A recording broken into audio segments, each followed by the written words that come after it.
अस्सलाम वालेकुम नाज़रीन, आप देख रहे हैं ईद की special transmission Eid special shows के साथ। मैं हूं आपकी मेज़बान रमशा कंवल। आप सबको बहुत बहुत ईद मुबारक। उम्मीद है आप सबकी ईद मेरी तरह बहुत ही मज़ेदार, खुशगवार और रिवायतों से भरपूर गुजर रही होगी। मैंने भी जो है ना अपनी ईद की तैयारियाँ भरपूर तरीके से मुकम्मल की हुई हैं। भरपूर तैयारी के साथ मैं आपके साथ, अपने मेहमानों के साथ, अपनी टीम के साथ ईद की खुशियाँ सेलिब्रेट कर रही हूँ। और उमूमन लोग भी यही कर रहे होते हैं कि साथ साथ टीवी भी चल रहा होता है, शोज़ भी देख रहे होते हैं, मेहमानों की आमद का सिलसिला भी जारी होता है, फैमिलीज़ आ रही होती हैं, अपने प्यारों से हम मिल रहे होते हैं। तो जहाँ ये प्यारे हमारे फैमिली मेम्बर्स होते हैं, हमारे रिश्तेदार होते हैं, हमारे दोस्त और अकारिब होते हैं, वहीं उसका बहुत क्लोज़ हिस्सा एंटरटेनमेंट इंडस्ट्री से ताल्लुक़ रखने वाले वो लोग होते हैं जो कि हमारी ज़िंदगियों का कहीं ना कहीं हिस्सा होते हैं। क्योंकि एंटरटेनमेंट सबको चाहिए, तफरी सबको चाहिए, अपनी ज़िंदगी में फ़्रेश होने के मौके तो सभी को चाहिए। तो इसके लिए एक बड़ी जो है ना वो कंट्रीब्यूशन जिनकी ज़िंदगी में रही है और जो अभी भी कंट्रीब्यूट कर रहे हैं एंटरटेनमेंट इंडस्ट्री को, हमारे साथ वो गेस्ट आज मौजूद हैं। उनका तारुफ आपसे क्या करवाऊँ, वो तो किसी तारुफ के मोहताज है ही नहीं। आप अरसे दराज से उन्हें देख रहे हैं कि किस तरह से हमारे चेहरों पर मुस्कुराहटें ला रहे हैं, मुस्कुराहटें बिखेर रहे हैं अपनी शरारतों से, अपनी नटखट अदाओं से, अपनी नटखट बातों से। तो मेरे ख्याल से आप लोग पहुंच ही गए होंगे। नन अदर देन मेरे साथ मौजूद हैं इस वक्त हनीफ राजा साहब, वेलकम टू द शो, जो कि होस्ट भी हैं और आपने उनको प्रैंक्स करते हुए भी देखा है, जो कि अदाकार भी हैं, अब राइटर भी हैं, डायरेक्टर भी हैं, यूट्यूब भी कर रहे हैं। So many things on his board. बहुत सारे जो है ना वो इनामात भी हैं, बहुत सारे सितारे भी इनके साथ जुड़े हुए हैं। तो आज हम वेलकम कर रहे हैं। सबसे पहले तो आपको बहुत बहुत ईद मुबारक। कैसे हैं आप? आपको भी बहुत बहुत ईद मुबारक और आपके चैनल को बहुत ईद मुबारक। आप कैसे हैं और ईद कैसी गुजरती है? सबसे पहले तो ये बताएं कि आजकल जो है वो ईद का दिन ख़ास तौर पे क्या स्पेशल होता है आपकी लाइफ में? क्या पूरे दिन करते हैं, किस तरह से ईद मनाते हैं? देखिए, सबसे पहले तो आपने पूछा कि आप कैसे हैं, तो ये मैं क्या जवाब दूं? आप बताएं ना, खवातीन को बताना चाहिए कि मैं कैसा। मैंने तो देखे अपने इंट्रो में ही बता दिया कि आप कितने अच्छे हैं, मुस्कुराहटें बिखेरने वाले हैं, नटखट हैं, शरारती हैं, खुश दिल हैं। तो मैंने तो पहले ही बता दिया। तो और क्या बताऊं, आप बताइए। बहुत बहुत शुक्रिया। देखिए, ईद उसी तरह गुजरती है और रिवायती अंदाज में गुजरती है। ईद वो वाहिद त्यौहार, वो वाहिद दिन है जिसको रिवायती अंदाज में ही गुजारना अच्छा लगता है।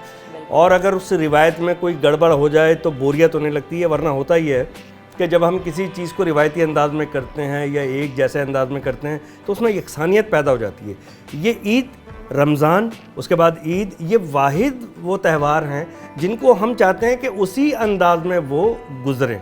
अच्छा, मुल्क से बाहर कभी शोज़ वगैरह करने गए हों और वहाँ ईद की हो, क्या कभी ऐसा मौका रहा या बस भाग के दौड़ के आ जाते हैं कि ईद मुझे घर में करनी है और रिवायती अंदाज से करनी है? क्या ऐसी प्रैक्टिस है या क्या तरीका है? देखिए, अल्लाह के फजलो करम से मैं आधी दुनिया तो तकरीबन घूम चुका हूँ, ठीक है। और मैं 90s से घूम रहा हूँ। अमेरिका गया, सबसे पहले दुबई गया और ज़िंदगी की पहली ईद थी जो मैंने दुबई में गुजारी। पहली दफ़ा दुबई गया, शो था और ईद वाले दिन शो था। सेकंड डे हमने अबू धाबी जाना था। सही। तो पहली दफ़ा बड़ा अजीब सा लगा। और खैर, वहाँ भी हमारे सारे मुसलमान भाई थे, पाकिस्तानी थे या दूसरे मुल्कों के थे, गैर पाकिस्तानी, लेकिन थे अपने वो सारे मुसलमान भाई।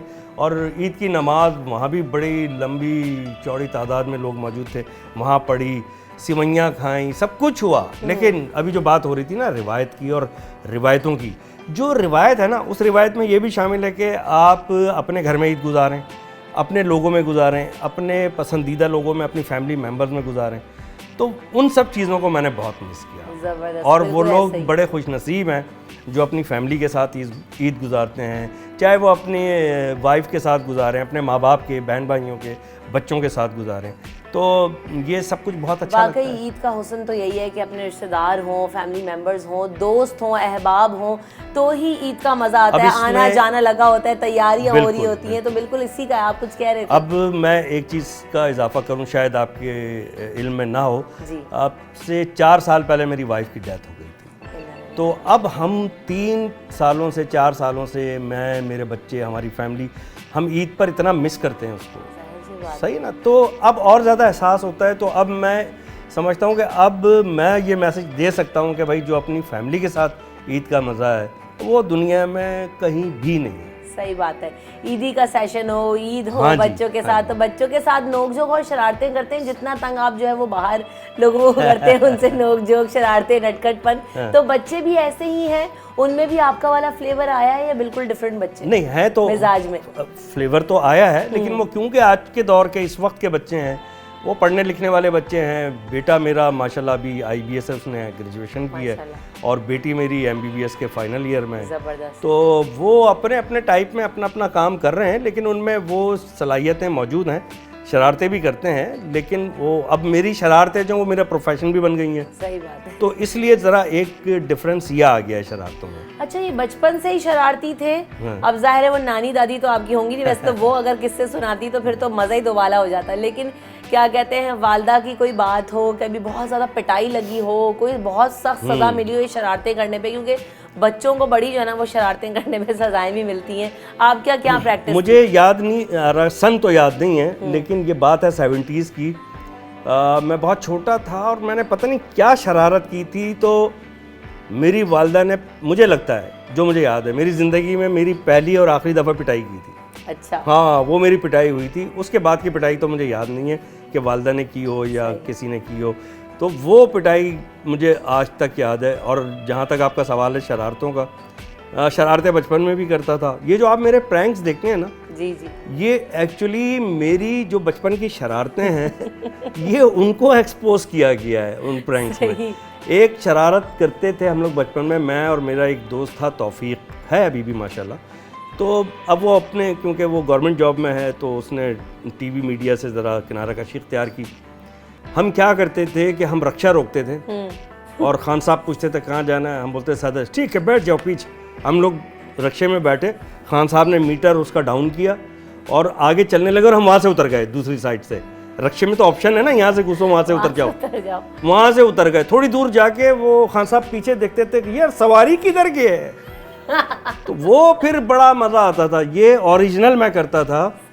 फिर उसको कैसा प्रोग्राम में किया, जो आपको नजर आ रहा है ना, ये रहा यहाँ मैं आपको रोकूंगी, हाँ। क्योंकि इस प्रोग्राम के बारे में हम थोड़ा तफसील से बात करेंगे, क्योंकि ये वो शो है जिसने जो है ना वो बुनियाद कायम की कि जनाब एक ऐसा शो हो सकता है कि प्रैंक शो है, सड़कों पर लोगों को हंसाया भी जा सकता है और मज़े मज़े के चुटकुले हो सकते हैं। तो इसने रिवायत काम की और उसके कायम की, और उसके बाद कई लोगों ने इसको अडॉप्ट किया और उसको जो है ना वो आज तक लोग कर रहे होते हैं। लेकिन को जो है ना इस रिवायत को कायम करने वाले इस शो के पायनियर जो हैं वो हनीफ राजा साहब हैं। इस बारे में ज़रा मज़ीद बात करेंगे और इसके एक्सपीरियंसेस भी पूछेंगे, लेकिन ब्रेक लेते हैं, ब्रेक के बाद इस पर मज़ीद बात करते हैं। इस तरह से हम बात कर रहे थे कि कैसा एक शो, ऐसा शो था जिसने बहुत लोगों को हंसाया है, और प्रैंक शो यकीनन बिल्कुल। और अब तो जो है ना वो प्रैंकस्टर्स मशहूर हो गए हैं बहुत सारे। अच्छा, वो सारे कॉपी कर रहे हैं यकीनन, और नाम नहीं लेते कि किसकी कॉपी कर रहे हैं। तो कैसा जो है ना वो आइडिया किसका था, ये कैसा का आइडिया था, किसका आइडिया था और कैसे शुरू किया?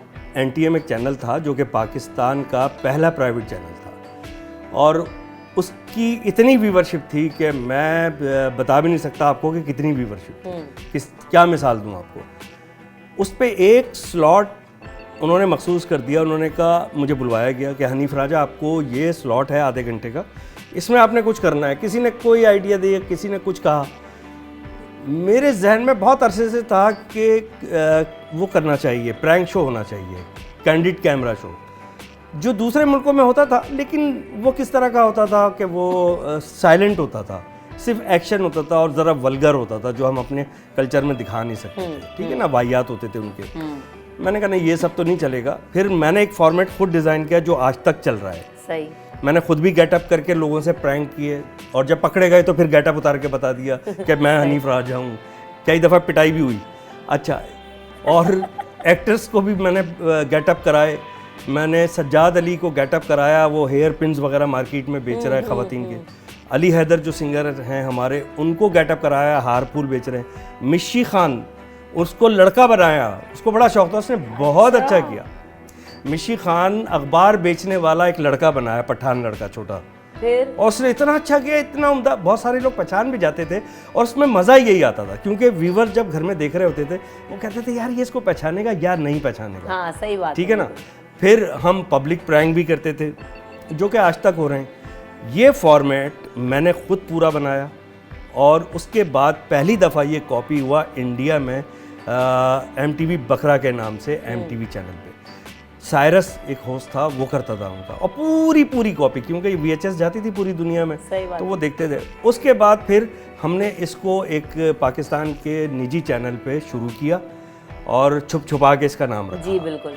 छुप छुपा के 500 एपिसोड्स हुए, 150 कैसा के 500 इसके, तो ये हो गए 650 एपिसोड।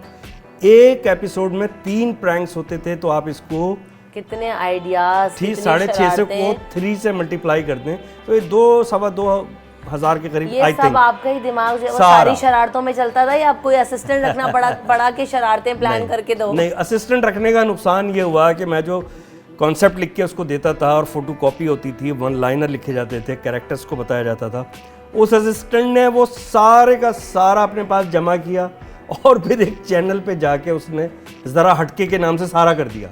अच्छा। हाँ, फिर उसके बाद ये जो लड़के वड़के कर रहे हैं, ये टैक्सी की छत पे बैठ जाना और ऐसा करना, और किसी के दरवाजे पे सेलिब्रिटी के जाके प्रैंक करना, आप देखें मेरे YouTube channel, Facebook page Hanif Raja पर सारी वही चीज़ें कॉपी कर रहे हैं। फिर जब हमने अपना चैनल शुरू किया, YouTube चैनल, फेसबुक पेज ख़ास तौर पर हनीफ राजा उसका नाम है, जब हमने ये डाले तो फिर लोगों के पूरी दुनिया से कमेंट्स आए, फलाना तो आपकी नकल कर रहा है।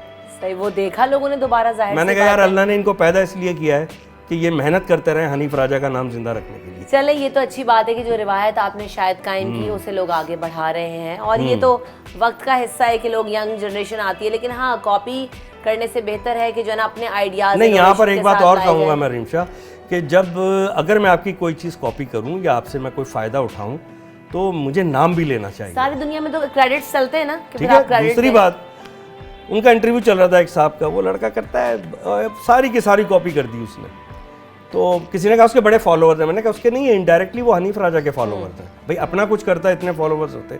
वो एक इंटरव्यू दे रहे थे एक चैनल पे, कहने लगे, उसने होस्ट ने पूछा, शफात अली होस्ट थे, उन्होंने कहा कि आपने क्या नया किया, तो हनीफ राजा के हैं सब, कह रहे हमने इसको पाकिस्तान से बाहर जाके किया है। मैंने कहा अरे यार, मेहदी हसन का गाना अगर आप सिंगापुर में गाएंगे तो वो गाना किसका कहलाएगा? मेहदी हसन का ही कहलाएगा, जाहिर है।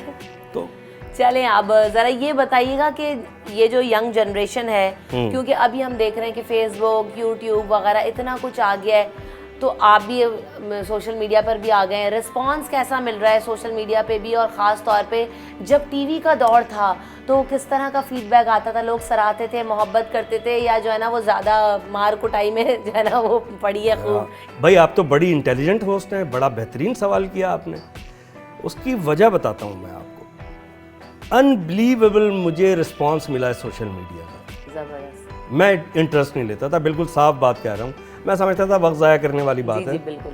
लेकिन जब हमने अपने पुराने प्रैंक्स डाले, री एडिट करके उनको शॉर्ट कर दिया, सोशल मीडिया पे इतना टाइम नहीं देता कोई, छोटे छोटे क्लिप्स अच्छे लगते हैं, तो वो तो पूरी दुनिया से रिस्पांस आने लगा, और ऐसा रिस्पांस मिलने लगा जैसे पहले टेलीविज़न प्रोग्राम का मिलता था कि हनीफ भाई कल आपका फलां शो देख रहे थे यार, वो बड़ा मज़े का था। अब वो इस तरह रिस्पांस मिलता है कि यार हनीफ राजा आपका जो है ना कल सोशल मीडिया पे, क्योंकि फेसबुक पेज की मेरी बहुत ज़्यादा रीच है। सही। अभी हमने हमारे जो फिल्म स्टार रैम्बो हैं, पाकिस्तानी कॉमेडियन फिल्म के, उनका एक प्रैंक डाला था सवा साल पहले, उसके 1 करोड़ व्यूज़ आए, इतने लोगों ने देखा मेरे फेसबुक पेज हनीफ राजा पर। ज़बरदस्त। तो उससे ज़रा मोटिवेशन मिली। ठीक है ना? मैं ये जानना चाह रही थी कि मोटिवेशन लेवल जो है ना एक वक्त पे आके, जो हमारे सीनियर एक्टर हैं, एक्ट्रेसेस हैं, अदाकार हैं, डायरेक्टर हैं, जिस भी शोबे में काम कर रहे हों, क्योंकि जब यंग ब्लड आता है तो कहीं ना कहीं जो हमारे सीनियर लोग हैं उनकी मोटिवेशन जो है वो कम होती है, बहुत सारे लोगों में नहीं भी होती, बहुत सारे लोग उस ड्राइव को ज़िंदा रखते हैं। मैं यही चाहती हूँ मोटिवेशन जो है वो ले रहे हैं, मैं मोटिवेशन आपकी कौन है, कौन ज़्यादा इंस्पायर करता है इन चीज़ों को सोचते हैं? उमर शरीफ साहब के जनाजे पर भी आपसे मुलाकात हुई थी, हम वहाँ पर आपके साथ हम भी मौजूद ही थे, तो कौन लोग रहे आपका साथी जिनको मिस करते हो, याद आते हो, और जो मोटिवेशन है, इंस्पिरेशन है? देखिए, मैं बड़ी सच्ची बात बताऊँ, सवाल आपका बहुत उम्दा है। मैं एक बात बोलता हूँ, नया और पुराना कुछ नहीं होता, अच्छा और बुरा होता है। बिल्कुल सही कह रहे हैं। मेहदी हसन साहब मेरे ख्याल से तो 55-60 साल पहले गाते होंगे, आज भी हमें उनके गाने अच्छे लगते हैं। बिल्कुल सुनते हैं। नुसरत फ़तेह अली खान साहब, नुसरत फ़तेह अली खान साहब, पड़ोसी मुल्क में जाएं, लता जी, बिल्कुल, किशोर कुमार साहब, मोहम्मद रफ़ी साहब, शमशाद बेगम, वो मेरी आपकी, हम जितने लोग यहाँ मौजूद हैं, हम सबकी पैदाइश से पहले की सिंगर हैं, लेकिन उनके गाने हम आज भी सुनते हैं, रीमिक्स होके आ जाते हैं, सुन लेते हैं। ठीक है, तो जैसे वो गाना आज जाने की जिद ना करो, अरे अरे वाह, हबीब अली मोहम्मद साहब का, जब आज के सिंगर हमारे आतिफ असलम साहब, मेरे बड़े प्यारे दोस्त भी हैं, जब उन्होंने गाया तो मेरे बच्चे भी कहने तो बड़ा अच्छा गाना है, फिर मैंने उनको हिस्ट्री बताई।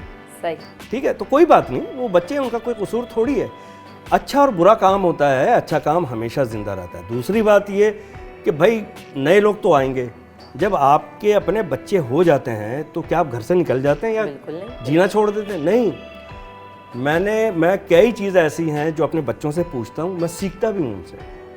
जो आदमी तालिब इल्म बन के ज़िंदगी गुजारेगा वो सारी ज़िंदगी खुशहाल रहेगा, और उसकी मोटिवेशन कभी ख़त्म नहीं होगी। तालिब इल्म है ना, वो तालिब इल्म है, उसको तो रोज़ इल्म की खुराक चाहिए। और जो आदमी समझेगा मैं कंप्लीट हो गया, वो कंप्लीशन बस समझ ले मौत है, वो चाहे वो फ़न की हो, चाहे वो फिजिकल हो, जो कुछ भी हो, तो आप सीखते रहें। प्रोफेशन जाहिर सी बात है कोई भी हो, जब भाई देखिए, आई एम सॉरी आपकी बात कर रही है, ये सोशल मीडिया आया है ना, बिल्कुल। आप एक गिलास आधा भरा हुआ है पानी का, आप ये क्यों कहते हैं कि ये आधा खाली है? आप कहें ये आधा भरा हुआ है पानी से, पॉजिटिविटी तो ये है ना। तो आप भाई ये जो सोशल मीडिया आया है, आप ये देखें आप इसको किस तरह इस्तेमाल कर सकते हैं, आप इससे इस्तेफादा कैसे करेंगे। और ये खाली सोशल मीडिया नहीं ना, जो आपने बात की पॉजिटिविटी की बात, सीखते रहने की बात, लर्निंग प्रोसेस की बात, जो मैं कह रही हूँ कि मोटिवेशन, अपनी जो है इंस्पिरेशन, इन सबको ज़िंदा रखना, इस पॉजिटिविटी के साथ वो किसी भी प्रोफेशन को, किसी भी आदमी को डम नहीं होने देता, आपको ज़िंदा रखता है, तरोताज़ा रखता है, और यही तो ज़िंदगी का फ्लेवर है। हम यहाँ पर ब्रेक लेते हैं, ब्रेक के बाद वापस आएंगे तो ज़रा कुछ यादें, बातें, कुछ किस्से पूछेंगे हनीफ राजा साहब से कि जब इंडिया गए तो वहाँ पर जो है ना कैसा एक्सपीरियंस रहा, किस तरह के लोग मिले, कौन कौन से शोज़ किए, और आगे आने वाली ज़िंदगी में और क्या प्लान कर रहे हैं, क्या कुछ अपकमिंग शोज़ भी हैं, तो इस बारे में बात करेंगे हनीफ राजा साहब के साथ। उनके घर में मौजूद है, ईद की खुशियाँ, चूँकि हम सब काम कर रहे होते हैं, तो मैं तो बल्कि सबसे पहले तो यही पूछूंगी कि बहुत सारी ईदें तो शायद काम पे भी गुजरी होंगी, या कभी भी ईद पे आपने कहा हो कि मैं काम नहीं करूँगा, जैसे मेरी प्रायोरिटी होती है ईद पे ना बुलाओ भाई, घर में रहने दो? नहीं, देखिए ये प्रायोरिटी अब आपका नेचर ऑफ जॉब दूसरा है, ऐसे ही है। जब हमने शुरू किया था, मैंने खास तौर पे या मेरे साथ के लोगों ने, हमने किया था 90s में, मैंने स्टेज ड्रामे से शुरू किया था। सही। उससे पहले भी मिड 80s से स्टार्ट लिया था, लेकिन वो one man show, stand up comedy वगैरह शौकिया तौर पे, थोड़ी सी प्रोफेशनल। लेकिन पूरे 90 से जो मैंने शुरू किया है ना, तो स्टेज ड्रामा शुरू किया, उस वक्त इतना क्रेज़ था। अभी ब्रेक पर जाने से पहले आपका एक सवाल बड़ा उम्दा था कि आप अपनी जो मोटिवेशन है उसको किस तरह बरकरार रखें। जी जी। जब आप कोई भी काम शुरू करते हैं, आपने जब होस्टिंग शुरू की होगी तो आपको कोई ना कोई शौक़ रहा होगा ना, जो आपने शुरू की होगी। बिल्कुल। ठीक है, आप अपने शौक़ से कभी उकताएं नहीं, कोशिश ये करें कि उससे उकताइए नहीं, ठीक है, उसमें कोई और तब्दीली ले आइए या छोड़ दीजिए अगर आप नहीं करना चाहते। उसको फांसी मत दें अपने शौक़ को फांसी देने का मतलब क्या हुआ, वो लटका हुआ है, ना ऊपर है ना नीचे, मोहल्ला का है, वो हवा में है, ठीक है ना। एक काम करें, या तो छोड़ दें या भरपूर अंदाज में ईमानदारी के साथ करें। तो आप अपनी मोटिवेशन को, मैंने क्या किया, मैं तो अपनी मोटिवेशन को, जो मेरा क्रेज़ था, जो आग था, उसको मैं कंटिन्यू रखता हूँ। ज़बरदस्त। कभी किसी शेप में, कभी किसी शेप में, कभी किसी शेप में। आपने दूध का गिलास, दूध पीना है ना, मिल्क पीना है आपने, चाहे आप उसको प्याले में पिए, चाहे आप उसको गिलास में पिए, ठीक है ना, कि शेप्स चेंज होंगी, मिल्क वही रहेगा। बिल्कुल सही बात है, न्यूट्रिशन वही रहेगी। सही। इंडिया जो है वो जाने का मौका रहा, यकीनन कई शोज़ किए, और जो है वो कौन कौन से शोज़ किए, रिस्पांस कैसा मिला लोगों का, और वहाँ पर ख़ास तौर पे जो काम करने वाले लोग हैं, जैसे डायरेक्टर हो गए, प्रोड्यूसर हो गए, को एक्टर एक्ट्रेसेस हो गए, जजेस हो गए, उनके साथ कैसा जो है ना वो कोलैबोरेशन रहा आपका? लाफ्टर चैलेंज में मैं गया था, बड़ा मशहूर शो है वो तो इंडिया का, ठीक है, 4 था शायद 4 था। और मैं जब उसमें गया तो मेरा पाकिस्तान में एक शो चल रहा था, और उसका नाम था अंदर की बात राजा के साथ। वो एक प्राइवेट चैनल पे चल रहा था और बहुत हिट था। उसमें इमरान खान साहब भी मेरे गेस्ट थे, उनका भी मैंने इंटरव्यू किया, शेख रशीद साहब, एक लंबी फहरिस्त थी, मैं किस का नाम लूँ, डॉक्टर फारूक सत्तार, और मुझे याद ही नहीं है अल्लामा इकबाल के जो साहबजादे हैं मरहूम क्या नाम था, जावेद साहब, उनकी मिसेज, बहुत अच्छी गेस्ट लिस्ट थी हमारी। मैं वो शो यहाँ कर रहा था तो मैंने उनसे कहा कि ठीक है मैं करता हूँ। मैं गया, मैंने 2 एपिसोड किए उनके। बहुत उनका प्रोफेशनल एटीट्यूड होता है, बहुत प्रोफेशनल, ज़बरदस्त। जब वो ऑन एयर गया बहुत रिस्पांस था, इतना रिस्पांस उन 2 एपिसोड्स का। और फिर मेरी बड़ी अच्छी दोस्ती हुई, बहुत अच्छे प्यारे लोग हैं वो, सिद्धू पाजी और शेखर सुमन, और बहुत इज़्ज़त दी उन्होंने। देखिए जिसने जो किया वो बताना चाहिए, वो बहुत प्यार दिया। अच्छा, वहाँ के आम लोगों ने भी बहुत प्यार दिया, सही। लेकिन मैं उसको कंटिन्यू नहीं कर सका। वो बार बार कॉल करते थे और पंकज जो डायरेक्टर थे नाराज़ भी हुए वो कि हनीफ भाई आप आ नहीं रहे यार और आप कर नहीं रहे।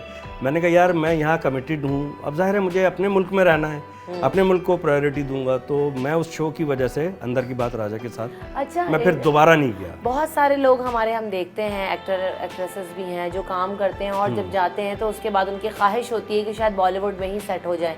तो आपके अंदर वो चीज़ नहीं आई कि चले मैं भी चला जाता हूँ और जो है वो इतना फेम मिल रहा है और ज़्यादा जो है वो रिस्पॉन्स आ रहा है, लोगों का फीडबैक आ रहा है, तो चले जी हम इधर ही सेट हो जाएं। तो क्या आपने कभी ऐसा सोचा कि या हमेशा प्रायोरिटी यही रही कि मैं पाकिस्तान मीडिया इंडस्ट्री में ही काम करना चाहता हूँ? देखिए मेरे लिए तो पाकिस्तान से बेहतर कोई जगह है ही नहीं, और मैं तो बोलूँगा जो पाकिस्तान में पैदा हुआ है वो पाकिस्तान के ही लिए काम करे। सही, ठीक है ना। हाँ, पूरी दुनिया में काम करें, चाहे आप इंडिया में करें, अमेरिका में करें, जहाँ जिस कंट्री में काम करें, लेकिन आके रहें अपने पाकिस्तान में। क्योंकि आपने बहुत सारे लोगों को देखा होगा वो पाकिस्तान से बाहर गए और उन्होंने अपनी ख्वाहिश का भी इजहार किया कि वो वहाँ उनको कोई मुस्तकिल रिहाइश मिल जाए, लेकिन एंड ऑफ द डे उनको वापस पाकिस्तान आना पड़ा। तो भाई अपने मुल्क को प्रायोरिटी दो, अपने मुल्क के लिए काम करो, और इज़्ज़त यहीं से मिलती है। इतने सारे तमगे सजे हुए हैं, ये इतने सारे जो है ना अवार्ड्स आपको मिले हैं, जी जी, इनमें कोई सबसे जो है ना वो आपका फेवरेट, कोई सबसे जो है ना वो आपके दिल के करीब है, कोई अवार्ड, कोई चीज़ जिसको आपको कि यार ये मुझे हासिल करना ही था, कुछ ऐसा है? ये जो कैसा मेरा प्रैंक शो है, जी जी, इसका अवार्ड जी आप सामने देख रही हैं। ये तो मुझे नहीं पता था कि उसका नाम हम क्या रखेंगे, क्या चीज़ होगी, लेकिन उस वक्त मैं जब ये प्रोग्राम शुरू हुआ है उस वक्त मैं करता था सिर्फ स्टैंड अप कॉमेडी। अच्छा। और पीटीवी पर ड्रामों में कुछ रोल्स भी किए, लेकिन मेरी ख्वाहिश थी कि ऐसा शो मिले जिसको मैं पूरा होस्ट करूं। सही। फिर जब ये आइडिया डिस्कस, उन्होंने मुझसे कहा कि एक स्लॉट है उसमें कुछ करना है, ये आइडिया फिर मैंने दिया, ये इसका इम्प्लीमेंट हुआ, शूट मैंने किया पूरी टीम बना के, एडिट के लिए भी मैं बैठता था साथ, पूरा टाइम दिया। और जब इसका रिस्पांस मिलना शुरू हुआ तो फिर तो एनर्जी और डबल हो गई, और इस शो ने मेरी लाइफ को बदल दिया बिल्कुल। वाकई। और देखिए आज तक कॉपी हो रहा ही है। बिल्कुल ऐसा ही, वो तो फिर मुझे ना सिंबल बन जाते हैं, वो पैटर्न सेट हो गया, उसके बाद को कई लोगों ने किया और बिल्कुल कर भी रहे हैं। और देखिए हो सकता है कि बड़ी फरमाइश है लोगों का, पूरी दुनिया से मेरे पास कमेंट्स आते हैं, मैसेजेस आते हैं मैसेंजर पर, सोशल मीडिया पर, कि आप इसी तरह का कोई नया शुरू करें। आसान नहीं है शुरू करना, ठीक है ना। अब ये लोग जो कॉपी कर रहे हैं वो क्या करते हैं, सन्नाटे वाली जगह पे मेडअप करके, पहले से प्लानिंग करके, शूट करके बस ऐसे ही चले जाते हैं। अगर मैंने किया तो फिर भरपूर तरीके से, अच्छे अंदाज से और नए अंदाज से बेहतरीन कंटेंट दूंगा इंशाल्लाह। और बिल्कुल लोग तो अभी भी आपसे उतनी ही मोहब्बत करते हैं, चाहते हैं कि जना हम और चीज़ें इस तरह की देखें। हमें याद है हम देखा करते थे और जो है वो टीवी पर देखा करते थे, और अभी इन्होंने बता दिया कि जी यूट्यूब पे भी हैं चीज़ें, हम और आसानी से अपने मोबाइल पे भी देख सकते हैं, तो और आसानी हो गई है। तो इस तरह मज़े की बातें आपसे चल रही हैं, कुछ और मज़ीद बातें भी करेंगे, लेकिन की खुशियाँ सेलिब्रेट कर रहे हैं आप सभी, यकीनन ईद मना रहे हैं और बहुत इन्जॉय कर रहे होंगे। यहाँ मैं हनीफ राजा साहब की बातों को बहुत इन्जॉय कर रही हूँ, क्योंकि जो एक्सपीरियंसेस हैं, जो बातें हैं मज़ेदार, वो जब लाइव बैठते हैं तो जना वो सुनने में उसका मज़ा ही कुछ और होता है। आपने बताया इमरान खान साहब को इंटरव्यू किया और बहुत सारे शेख रशीद साहब को, तो ये बताएं कि जो है ना जब आप प्रैंक्स करते हैं और जब होस्ट करते हैं तो उसमें भी उनके साथ ऐसी ही शरारतें हैं, मज़े के सवाल किया करते थे, या जो है ना वो सीरियस बातें होती थी? और अब इमरान खान साहब के बारे में आपकी क्या राय है? पॉलिटिकली उनको सपोर्ट कर रहे हैं या जो है ना वो नहीं कर रहे? देखिए मेरा तो किसी सियासी पार्टी से ताल्लुक नहीं है। सही। रमज़ान में सिर्फ मेरा एक ही पार्टी से ताल्लुक था और वो थी इफ्तार पार्टी। ठीक है ना। मैंने देखिए मैंने शो किया, जो मेरा शो चलता था प्राइवेट चैनल पे, अगर चैनल का नाम ले सकते हैं तो, मुझे तो नहीं पता, ले सकते हैं नहीं जी, ले जी। सकते, वैसे वो आज न्यूज़ पे चलता था, ठीक है ना। और उसका कॉन्सेप्ट भी मेरा था। कॉन्सेप्ट ये था कि एक लेबॉर्ट्री बनाई है हमने फेक, और उस लेबॉर्ट्री का सिर्फ दरवाज़ा दिखाया, उसके बाद तो वो काउंटर वाउंटर है जहाँ मैं बैठा हूँ, और ये दिखाया कि जो गेस्ट आया है उसका अंदर एक्सरे हो चुका है, और उसके दिल में क्या है, दिमाग में क्या है, वो सब उसमें आ गया है। सही। और और एक रिपोर्ट आती है कि भाई आप में गुस्सा इतना है, आप में एंगर इतना है, आप में लव इतना है, आप में रोमांस इतना है, फलां फलां फलां। तो इमरान खान साहब को, साबिक वज़ीर आज़म जो थे, वो भी मेरे शो में आए, बड़ी मज़े की उनसे बातें की, बहुत अच्छा लगा, प्यारी प्यारी बातें होती रहीं। तो उनका मैंने दिखाया एक्सरे, उनके दिमाग का मैंने हाथ लगाया और मैंने कहा यार आपका ये तो दिमाग बहुत ज़्यादा गर्म है खान साहब। तो वो ख़ुद भी बहुत हंसे। इसी तरह शेख रशीद साहब आए, तो उनकी तो शादी नहीं हुई। मैंने पूछा भाई शेख रशीद साहब, मियाँ बीवी गाड़ी के 2 पहिए होते हैं? कहने लगे बिल्कुल होते हैं। मैंने कहा तो आप वन व्हीलिंग क्यों किए जा रहे हैं? तो उन्होंने एंजॉय किया। इकबाल जफर झगड़ा साहब आए, उनको जो मैंने एक जुमला मज़ेदार बोला वो खुद भी उन्होंने बहुत एंजॉय किया, और वो बड़ा फीडबैक आया। मैंने कहा इकबाल जफर झगड़ा साहब, ये आपके नाम में झगड़ा क्यों है? कहने लगे ये हमारे गांव का नाम है। मैंने कहा कोई तखल्लुस है? कह रहे नहीं। मैंने कहा कास्ट है? कहने के नहीं। कहने लगे ये हमारे गांव का नाम है झगड़ा। मैंने कहा अच्छा। कहने लगे वहाँ जो भी बच्चा पैदा होता है तो उसके नाम के साथ वैसे ही हम झगड़ा लगा देते हैं। मैंने कहा तो लोग बोलते होंगे जब भी कोई बच्चा पैदा होता होगा आपके गांव में कि लोग गांव में आज फिर झगड़ा हो गया। समझ नहीं आता होगा। तो ये मज़े मज़े की बातें जो है वो वाकई जब सुनते हैं तो बड़ा मज़ा आता है। फैमिली में भी ऐसे ही करते रहते हैं? हाँ, वक्तन फ़वक्तन इस तरह की चीज़ होती रहती है, और करते रहते हैं, कुछ ना कुछ जोक्स वोक्स करते रहते हैं। मेरी बेटी में भी बड़ा सेंस ऑफ ह्यूमर है, वो बड़ी विटी है। बेटा भी विटी है, लेकिन अपने काम की मुनासबत से वो पहले ज़ाहिर है पढ़ रहे हैं तो वो उसी को प्रायोरिटी देते हैं।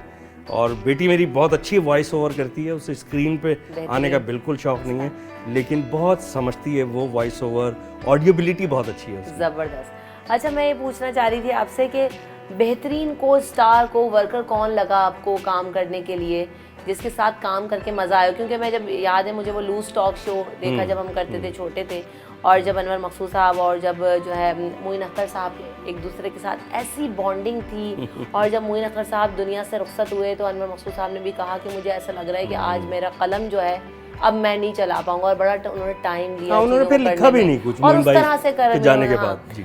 तो एक होता है ना कि ऐसे बॉन्ड बन गया कि बिल्कुल। तो कोई ऐसा आपके साथ ऐसा कोई कोवर्कर हो, या जिसके साथ आप कहते हो यार मैं कहूँगा ये समझेगा, मैं बस एक ऐसी नॉन स्टॉप केमिस्ट्री, कोई ऐसा है? अभी तक कोई नहीं मिला? देखिए असल में जो मेरे शोज़ आप टेलीविज़न के उठा के देखेंगे ना, ये छुप छुपा के हो, कैसा हो, ये तो प्रैंक शो हैं। उसके साथ साथ मैंने टॉक शो किए, सबसे पहले राजा के साथ। सही। ठीक है, फिर उसमें कौन कौन था ये बात बता रहा हूँ मैं 2005 और 6 की। उसमें गेस्ट कौन थे? मेहदी हसन साहब, वो पैरालाइज हो चुके थे लेकिन फिर भी उनको वो आए बेचारे मेरे शो में। रेशमा जी, अच्छा, महेश भट्ट। अच्छा हाँ, इंडिया की आप बात कर रही थी, महेश भट्ट साहब का इंटरव्यू किया था मैंने, वो भी मेरे यूट्यूब चैनल और फेसबुक पेज हनीफ राजा पर है, आप लोग देखिएगा। वो हैरान हो गए पाकिस्तान में इतनी जल्दी कैसे काम हो जाता है। कहने कि ये काम तो इंडिया में होता तो बरसों लगते। खैर, मेरे उस शो में, टॉक शो में जावेद शेख साहब, मैं किसका नाम बताऊँ आपको, मुझे तो याद ही नहीं आ रहा, रैम्बो, रीमा, सना फिल्म स्टार, और एक लंबी फहरिस्त है। आपने कहा पाकिस्तान में जल्दी काम कैसे था? पाकिस्तान में हमने देखा मिनटों में, घंटों में वजीर आजम बदल जाते हैं, तो फिर शो की तो अरे घंटों मिनटों में, लम्हों में आंखें बदल जाती हैं लोगों की। ये जो सब कुछ होता हुआ देख रहे हैं अभी पॉलिटिक्स में, हम देख रहे हैं, और हमने जब देखा असेंबलीज में और बाहर भी जो खेल तमाशा हुआ, उसे खेल तमाशे से कम नहीं कहा जाएगा, क्योंकि जैसे फीडबैक आया और लोगों की आरा, क्योंकि सोशल मीडिया की हम बार बार बात कर रहे हैं, तो सब कुछ सामने आ गया।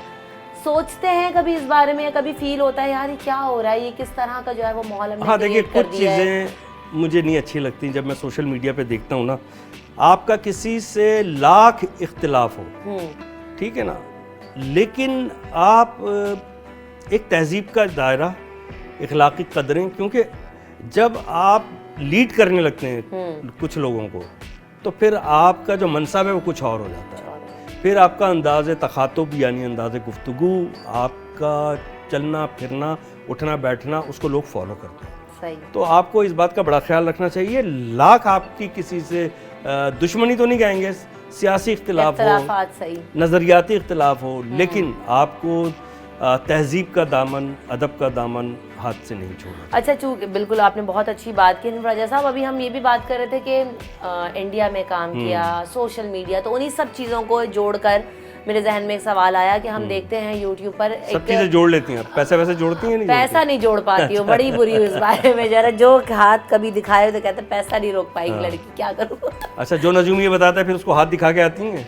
क्या दिखाऊं उसको, मैं कह रही हूँ हाथ तो दिखाना ही पड़ता है, चाहे ऐसे दिखाओ चाहे ऐसे।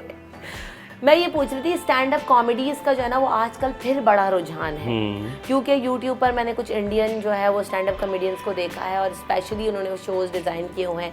तो यहाँ पर कुछ ऐसा करना चाहते हो, क्योंकि यहाँ पर भी बड़ा स्कोप है, लोग देख रहे हैं और हमेशा से ही देखते हैं। आपकी बातें सुन के अभी तरह मज़ा आ रहा है, तो कुछ ऐसा करने का इरादा करें, कुछ करें, ऐसा इनिशिएटिव लें, कोई शो प्लान कर लें। देखिए, मुझे तो ऐसा लग रहा है आप मेरे बारे में सारा होमवर्क करके आई हैं, जैसे किसी का रिश्ता लेने से पहले नहीं मालूमात करके जाते। तो गुड, अच्छे क्वेश्चंस हैं आपके, वेरी गुड। तो स्टैंड अप कॉमेडी का मेरा एक एपिसोड है सिर्फ मौजूद मेरे YouTube channel, Facebook page Hanif Raja पर, उसके भी लाखों व्यूज़ हैं। स्टैंड अप कॉमेडी आसान काम नहीं है। मैंने 90s में, जब मैं पहली दफ़ा 91 में अमेरिका गया था, वहाँ मैंने देखा वो मादर पिदर आज़ाद कॉमेडी करते हैं। उसमें वो मुगल्लज़ात भी बकते हैं जिन्हें हम आसान अल्फाज में गालियाँ कहते हैं, और बहुत वल्गर कॉमेडी होती है, बिलो द बेल्ट होती है वो हम पाकिस्तान में कर ही नहीं सकते, सोच भी नहीं सकते।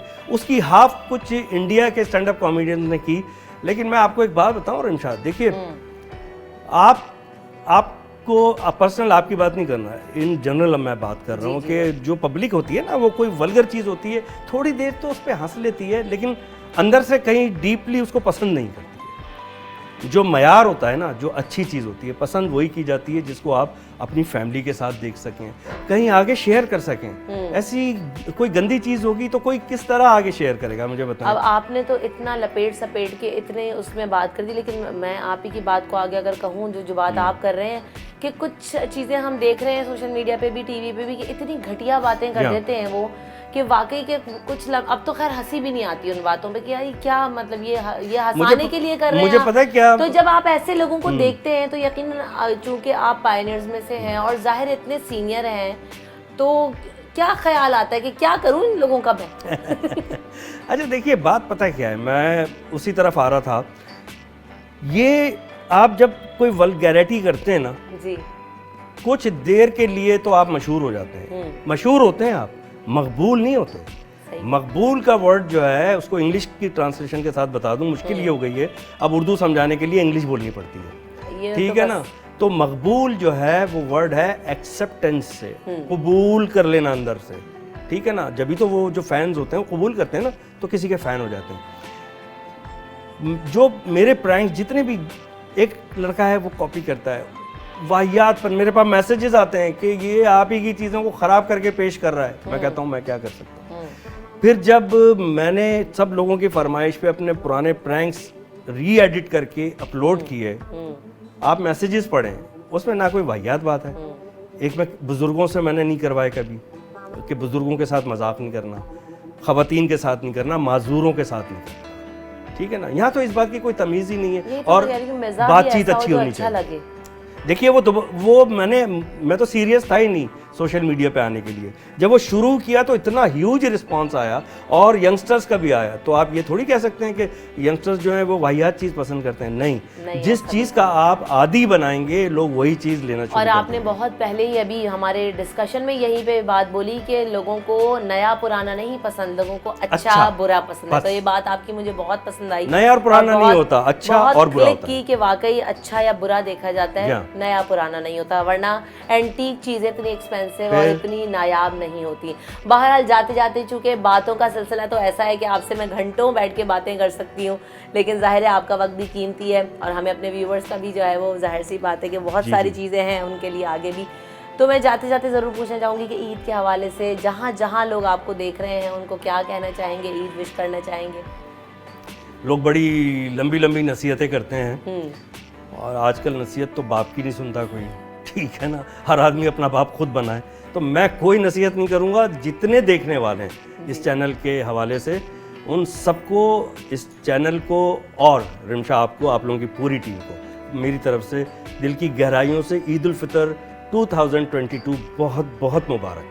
थैंक यू सो मच, आपके वक्त का बहुत शुक्रिया। और इसी नोट के साथ कि ईद की खुशियाँ सबको मुबारक हो, हमारी तरफ से भी ईद मुबारक। और जैसे कि मेरे जो सीनियर होस्ट हैं उन्होंने ही कह दिया है कि किसी नसीहत की कोई ज़रूरत नहीं है, तो ये मैं कैसे कर सकती हूँ। आप सबको ईद मुबारक, अपना ख्याल रखिएगा, खुशियाँ बांटिए, मिठाइयाँ खाइए, ज़िंदगी को एंजॉय कीजिए, हंसिए, मुस्कुराइए, नटखट बातें, शरारतें और अपनी ज़िंदगी को जो है ना वो मिठास से भरपूर रखिए। बस इतना ही। रमशा कमल को दीजिए इजाज़त, अल्लाह ने के बाद।